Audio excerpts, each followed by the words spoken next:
Hello good morning and welcome back friends. आप देख रहे हैं golden air education YouTube channel. देखिए आज है 23 जुलाई और जितना भी इंपॉर्टेंट करंट अफेयर्स बनता है आज के इस वीडियो में हम डिस्कस करने वाले हैं। साथ ही काफ़ी सारे एक्स्ट्रा फैक्ट भी इस वीडियो में डिस्कस करेंगे। सो पूरे वीडियो को ध्यान से और लास्ट तक आपको देखना है। उसके बाद आप इसकी जो PDF है वो डाउनलोड कर लीजिएगा, जिसका लिंक आपको नीचे वीडियो के डिस्क्रिप्शन में मिल जाएगा, जहाँ आपको हिंदी व अंग्रेजी दोनों भाषाओं में PDF अवेलेबल है। कोई सी भी आप चाहे वो डाउनलोड कर सकते हैं। और अगर आपको वीडियो पसंद आती है और आप अभी पहली बार अपने चैनल पर विजिट कर रहे हैं तो इस तरह का जो नीचे रेड कलर का सब्सक्राइब बटन है इसे दबाकर घंटी बटन भी दबा लीजिएगा, जिससे कि ऐसी ही अपडेट्स कंटिन्यू आपको मिलती रहेगी बिना मिस हुए। तो सबसे पहले मैं आपको बता दूं एक और अपडेट्स फ्रेंड्स, जो अभी मैं अनअकैडमी पे भी अवेलेबल हूं, तो आप मुझे वहां पे भी फॉलो कर सकते हैं। जो अनअकैडमी का ऑनलाइन लर्निंग ऐप है, प्ले स्टोर से इसे डाउनलोड करके आप मुझे गोल्डन एयर एजुकेशन के नाम से वहां पे सर्च कर सकते हैं, या फिर आप डायरेक्ट जो है नीचे डिस्क्रिप्शन में लिंक दिया हुआ है वहाँ पर क्लिक करके मुझे फॉलो कर सकते हैं, जिससे कि जो यूट्यूब के अलावा और अदर लेसन है हमारे वो आप वहाँ पर रीड कर सकेंगे ईजीली। ठीक है, अब बात करते हैं दोस्तों आज की करंट अफेयर की। तो सबसे पहले अगर देखिए जो लास्ट वीडियो क्विज का राइट आंसर देखते हैं तो वो था फ्रांस। जो लास्ट वीडियो क्विज थी उसका राइट आंसर होगा आपका फ्रांस। जो फीफा विश्व कप 2018 का खिताब जीता है, फ्रांस ने वो खिताब जीता है क्रोएशिया टीम को हराकर। ठीक है, और देखिए इससे फीफा विश्व कप से रिलेटेड मैंने पूरा एक वीडियो अपलोड कर दिया है, जिसमें 25 से 30 क्वेश्चन जो है फीफा विश्व कप से संबंधित हैं। तो आई होप वो देख ही लिया होगा। आपने नहीं देखा है जिन दोस्तों ने, आप उसे जरूर देख लीजिएगा, जिसका लिंक आपको यहाँ पे देखिए आई बटन पे क्लिक करके आप उसे देख सकते हैं, या फिर नीचे डिस्क्रिप्शन में आप उसे क्लिक करके देख सकते हैं।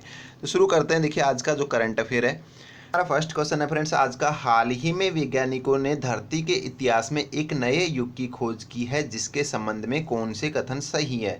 तो देखिए अभी रिसेंटली जो हमारे भूवैज्ञानिक हैं उनके द्वारा एक नए युग की खोज की गई है, और उसी से संबंधित एक कथन दे रखे, जानना है कौन सा सही है कौन सा गलत है। तो फर्स्ट कथन बोल रहा है कि इस युग का नाम मेघालय युग बताया गया है, तो आपका बिल्कुल सही है। पहला कथन, इस युग का जो युग खोजा गया है उसका नाम है मेघालय युग। दूसरा कथन बोल रहा है कि IUGS ने भी इसी नए युग को स्वीकार किया है। तो इसके बारे में भी हम जानेंगे, IUGS के बारे में पहले ये कथन से हम डिस्कस कर लेते हैं। तो जो IUGS है इसने भी इसको स्वीकार किया है कि बिल्कुल हाँ ये युग था जो मेघालय युग है ये, ठीक है, इतिहास के अंदर। फिर उसके बाद में तीसरा कथन बोल रहा है कि वैज्ञानिकों के अनुसार इस युग की शुरुआत 4200 वर्ष पहले हो चुकी थी, तो आपका ये कथन भी सही है। और चौथा यहाँ पे कथन बोल रहा है कि वर्तमान में जो युग चल रहा है उसका नाम है होलोसीन युग, तो ये कथन भी आपका सही है। तो आपके चारों कथन सही है, तो आंसर हो जाएगा आपका उपयुक्त चारों सही है। अब थोड़ा सा इजी वे में समझ लेते हैं कि क्या चीज़ है ये। ठीक है, तो अभी देखिए रिसेंटली जो हमारे भूवैज्ञानिक है उनके द्वारा एक खोज की गई है। ठीक है, एक शोध किया गया है, जो मेघालय की एक गुफा थी, ठीक है, उसी के अंदर जो स्टेगलमाइट एक चूना था, चूना पत्थर, उसी के ऊपर अध्ययन किया गया है, और उस अध्ययन में पाया गया है कि 4200 साल पहले एक युग था, उसका नाम था मेघालय युग। ये युग यहाँ पे अवेलेबल था, और इसकी पुष्टि जो की है IUGS ने भी इसको स्वीकार किया है कि हाँ बिल्कुल ये युग रहा है।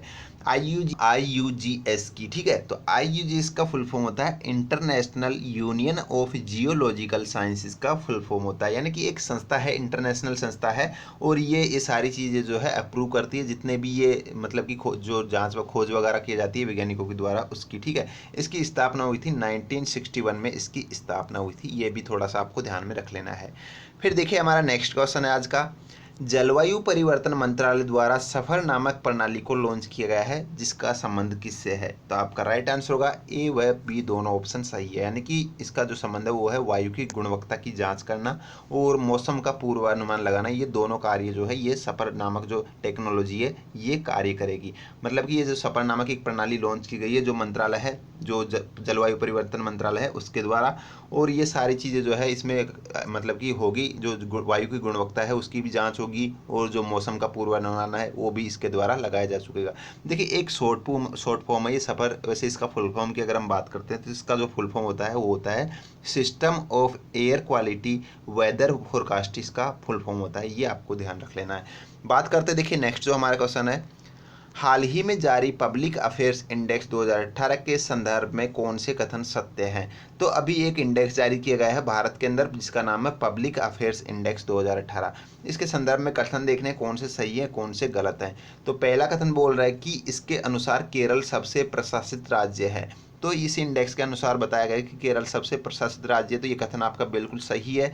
दूसरा कथन बोल रहा है कि बिहार सबसे खराब प्रशासित राज्य है, तो प्रशासन के मामले में जो बिहार है वो सबसे खराब राज्य है, तो ये कथन भी सही है।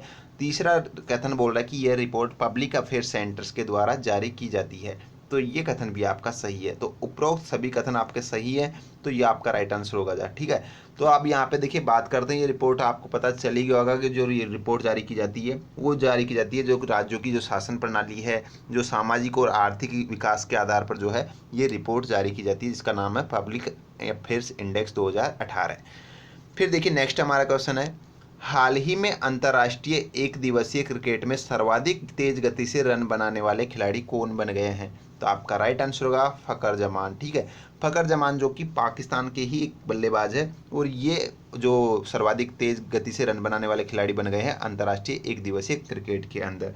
अभी रिसेंटली जो मैच हुआ था इनका, देखिए मैं आपको बता दूं, जिम्बाब्वे के खिलाफ एक मैच हुआ था जिसमें इन्होंने दोहरा शतक लगाया था, और दोहरा शतक लगाकर वनडे में ऐसा करने वाले ये पाकिस्तान के पहले बल्लेबाज बन गए हैं। ये भी आपको ध्यान रखना है, ओनली पाकिस्तान की हम बात कर रहे हैं। ठीक है, तो पाकिस्तान के पहले बल्लेबाज बन चुके हैं ये दोहरा शतक लगाने वाले वनडे के अंदर। नेक्स्ट क्वेश्चन देखिए यहाँ पे, हाल ही में टोक्यो ओलंपिक 2020 के लिए नया शुभंकर मॉस्कॉट जारी किया गया है, जिसका नाम क्या है? तो इसका नाम दिया गया है मिराई तोवा। देखिए काफ़ी दोस्तों को शायद इसके बारे में पता नहीं हो शुभंकर या मॉस्कॉट क्या होता है, तो आपको मैं बता देना चाहूँगा। एक ईजी वे में अगर हम बात करते हैं, एक तरह से ये लोगो ही होता है किसी भी चीज़ का। ठीक है, पहचान होती है एक तरह के, जैसे कि यहाँ पे देखिए टोक्यो ओलंपिक 2020 आयोजित होने वाले हैं 2020 में, तो उनकी पहचान के लिए एक लोगो तैयार किया है, या उसको नाम दिया गया है मिराई तोवा। ये आप यहाँ पे ध्यान रख सकते हैं। ठीक है, देखिए यहाँ पे अगर बात करते हैं तो टोक्यो में जो जापान की जो राजधानी है टोक्यो, इसी के अंदर जो ओलंपिक्स होने वाले ग्रीष्मकालीन ओलंपिक्स और जो पैरा ओलंपिक्स आयोजित होने वाले हैं 2020 के अंदर, और इसी के लिए ये मॉस्कॉट जो है यहाँ पे जारी किया गया है। जो ग्रीष्मकालीन जो ओलंपिक है उनके लिए मिराई तोवा आयोजित यहाँ पे जारी किया गया है, और एक जो पहला ओलंपिक इसमें होने वाले हैं उनके लिए एक अलग मॉस्कॉट जारी किया गया है, जिसका नाम है सोमाइटी।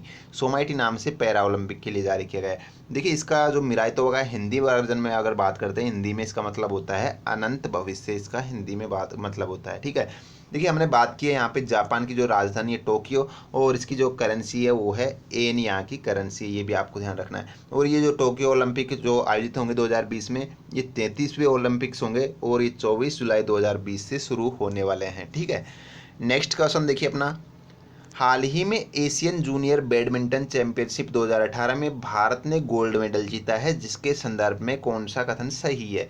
तो देखिए रिसेंटली जो एशियन जूनियर बैडमिंटन चैंपियनशिप संपन्न हुई है, इसमें भारत ने गोल्ड मेडल जीता है। उसी से संबंधित रिलेटेड कुछ कथन है, वो देखने हैं कौन से सही हैं कौन से गलत हैं। तो पहला कथन बोल रहा है कि यह चैंपियनशिप जकार्ता में आयोजित की जा रही है, तो आपका ये सही कथन है, जकार्ता में इसका आयोजन किया जा रहा है। दूसरा कथन बोल रहा है कि हाल ही में लक्ष्य सेन ने एकल वर्ग में गोल्ड मेडल जीता है, तो ये कथन भी बिल्कुल सही है। तीसरा बोल रहा है कि इस प्रतियोगिता का फाइनल सेमी जो फाइनल जीतने वाले हैं वो पहले भारतीय बने हैं, तो ये भी सही है। मतलब कि क्या है कि इस प्रतियोगिता का फाइनल जीतने वाले पहले भारतीय बने हैं लक्ष्य सेन, ये आपको ध्यान में रखना है, काफ़ी इंपॉर्टेंट है, यहाँ पे आपको बता दें। तो ये तीनों कथन आपके सही है, तो आपका राइट आंसर होगा उपयुक्त सभी। देखिए इस प्रतियोगिता की अगर बात करते हैं तो रिसेंटली जो लक्ष्य सेन है इन्होंने इसके अंदर गोल्ड मेडल जीता है, एकल वर्ग की जो प्रतिस्पर्धा है उसके अंदर। और अगर आपको बता दें कि ये पहली बार हुआ है ऐसा कि फाइनल में किसी ने ये गोल्ड मेडल जीता है इंडिया की तरफ से। और अगर बात करते हैं तो जो देश में जो 53 साल के लगभग 53 साल के बाद किसी ने इसमें एकल वर्ग में जो है ये मेडल जीता है, ये भी आपको ध्यान रखना है। नेक्स्ट अगर बात करते हैं यहाँ पे देखिए, हाल ही में प्रधानमंत्री मोदी ने किस देश में भारत की सहायता से संचालित आपात एम्बुलेंस सेवा का उद्घाटन किया है? तो ये किया है श्रीलंका के अंदर। देखिए श्रीलंका के अंदर ही इस आपात एम्बुलेंस सेवा का भारत के सहयोग से उद्घाटन किया गया है। अगर यहाँ पे बात करते हैं देखिए श्रीलंका की, तो ये हमारा पड़ोसी देश से, तो इससे रिलेटेड काफ़ी क्वेश्चंस जो है बनते हैं। यहाँ की जो प्रेसिडेंट है अभी प्रेजेंट में वो है मैत्रीपाला सिरिसेना, और यहाँ की जो करेंसी है मुद्रा वो है श्रीलंकन रुपीज यहाँ की करेंसी है। और यहाँ की कैपिटल की बात करते हैं, देखिए यहाँ पे दोनों तरीके से जो कैपिटल पूछी जाती है SSC वगैरह में, एक तो प्रशासनिक और एक वाणिज्यिक। ठीक है, तो अगर बात करते हैं प्रशासनिक जो कैपिटल इसकी वो है श्री जयवर्धनपुरा कोटी, और इसकी जो वाणिज्यिक कैपिटल है वो है कोलंबो। जैसे कि हमारे इंडिया की हम बात करें तो हमारी जो प्रशासनिक कैपिटल है वो है नई दिल्ली, ठीक है, और जो वाणिज्यिक के जो व्यापारिक है वो है मुंबई। तो इसी तरीके से यहाँ पे भी दो कैपिटल इसकी है। नेक्स्ट अब देखिए यहाँ पे क्वेश्चन है हमारा, हाल ही में छात्रों को कानून व पुलिस की कार्यप्रणाली की जानकारी देने के लिए सरकार ने कौन सा कार्यक्रम लॉन्च किया है? तो आपका राइट आंसर होगा स्टूडेंट पुलिस कैडेट, जिसको शॉर्ट में आप इंग्लिश में कह सकते हो एसपीसी। ठीक है, स्टूडेंट पुलिस कैडेट, ये एक प्रोग्राम लॉन्च किया गया है सरकार के द्वारा। और इसके अंदर क्या होगा कि जो 8वीं और 9वीं क्लास के जो बच्चे हैं उनको मतलब कि उनके लिए ही ये शुरू किया गया है अभी। और इनके तहत जो इनको जानकारी दी जाएगी, जितने भी जो पुलिस से रिलेटेड जो कार्यप्रणाली है, उनकी प्रणाली जो कैसे काम करते हैं वो, और जो कानून है उसके संबंधित जानकारी इसमें दी जाएगी। अभी देखिए प्रेजेंट में ये केवल सरकारी स्कूलों के लिए ही लागू है, और इसको जल्दी ही जो है प्राइवेट स्कूलों के लिए भी लागू करने की योजना बनाई जा रही है। नेक्स्ट है यहाँ पे हाल ही में खबरों में रही, यहाँ पे देखिए थोड़ा सा करेक्शन कर लीजिएगा, रही है ये, ठीक है। तो हाल ही में खबरों में रही गिरिजा योजना किस देश से संबंधित है? तो आपका राइट आंसर होगा रवांडा। रवांडा से ही रिलेटेड है ये गिरिजा योजना। और अगर इसकी बात करते हैं तो देखिए एक तरह से ये गाय से रिलेटेड योजना है, ठीक है। जो वहाँ के लोग होते हैं उनके मतलब कि इस योजना के तहत एक एक गाय रखनी पड़ती है, ठीक है, मतलब कि दी जाती है, अवेलेबल करवाई जाती है गाय उनको, और यही है गिरिजा योजना। देखिए लेटेस्ट में क्या हुआ है रिसेंटली, अभी मैंने जैसे कि पिछले वीडियो में आपको बताया था, जो हमारे प्रधानमंत्री मोदी जी हैं वो 3 देशों के दौरे पर, रवांडा, युगांडा और दक्षिणी अफ्रीका, ठीक है। अब यहाँ पे इसी के दौरान क्या किया गया कि मोदी जी ने इसी योजना के तहत वहाँ का जो देश है उनके लोगों को 200 गायें गिफ्ट के रूप में प्रोवाइड करवाई है। गाय जो है काऊ, वो वहाँ के लोगों को गिफ्ट के रूप में दी गई है। तो ये यहाँ पे थोड़ा सा लेटेस्ट में हुआ है। बात यहाँ पे देखिए हमने की है रवांडा की। तो रवांडा की जो कैपिटल है वो है किगाली, और यहाँ की जो करेंसी है वो है रवांडन फ्रैंक यहाँ की करेंसी है, ये भी आपको देख लेना है। फिर देखिए नेक्स्ट हमारा क्वेश्चन है, हाल ही में 10 स्वदेशी परमाणु ऊर्जा रिएक्टर स्थापित किए जाने की प्रक्रिया शुरू कर दी गई है देश में, जिनमें प्रत्येक की उत्पादन क्षमता कितनी होगी? तो आपका राइट आंसर होगा 700 मेगावाट। देखिए अभी रिसेंटली जो लेटेस्ट में न्यूज़ में रहा है कि जो हमारे 10 स्वदेशी परमाणु ऊर्जा रिएक्टर हैं वो स्थापित किए जाने वाले हैं, और इनकी जो स्थापित किए जाने की प्रक्रिया वो शुरू कर दी गई है। और इसकी उत्पादन क्षमता होगी एक रिएक्टर की, प्रत्येक रिएक्टर की वो होगी 700 मेगावाट पर रिएक्टर, इसकी उत्पादन क्षमता होगी एनर्जी, ठीक है। फिर देखिए नेक्स्ट हमारा क्वेश्चन है, हाल ही में तीरंदाजी विश्व कप की महिला युगल प्रतिस्पर्धा में किस भारतीय खिलाड़ी ने रजत पदक जीता है? तो आपका राइट आंसर होगा उपयुक्त दोनों, यानी कि त्रिषादेव और सुरेखा वेनम ने जो है ये इसमें रजत पदक जीता है। अब बात करते हैं दोस्तों आज की जो क्विज है आपके लिए, इसका आंसर आपको लिखना है कमेंट बॉक्स में। तो देखिए क्वेश्चन आज की क्विज का, हाल ही में खबरों में रहा डायन प्रताड़ना संरक्षण विधेयक 2015 किस राज्य से संबंधित है? तो जो भी आपका राइट आंसर है इससे संबंधित वो आपको नीचे कमेंट बॉक्स में लिखना है, ठीक है। और इसका जो डिस्कशन है हम नेक्स्ट वीडियो में करेंगे। तो अभी के इस वीडियो में दोस्तों इतना ही। आई होप आपकी ये वीडियो, आपको जो है ये वीडियो ज़रूर पसंद आई होगी। कुछ भी किसी भी क्वेश्चन से रिलेटेड कोई भी डाउट है या फिर कोई भी सजेशन है आपका, तो नीचे कमेंट बॉक्स में मुझे लग सकता है। और हाँ, अगर आपको वीडियो पसंद आती है तो प्लीज़ एक लाइक प्लस ज़्यादा से ज़्यादा दोस्तों के साथ शेयर ज़रूर कर दीजिएगा, जो भी आप यूज़ करते हैं फेसबुक, इंस्टा, जो भी ट्विटर, ठीक है। तो ज़्यादा से ज़्यादा दोस्तों को इसका बेनिफिट मिल सके। तो अभी के इस वीडियो में इतना ही। Thank you so much for watching video. धन्यवाद।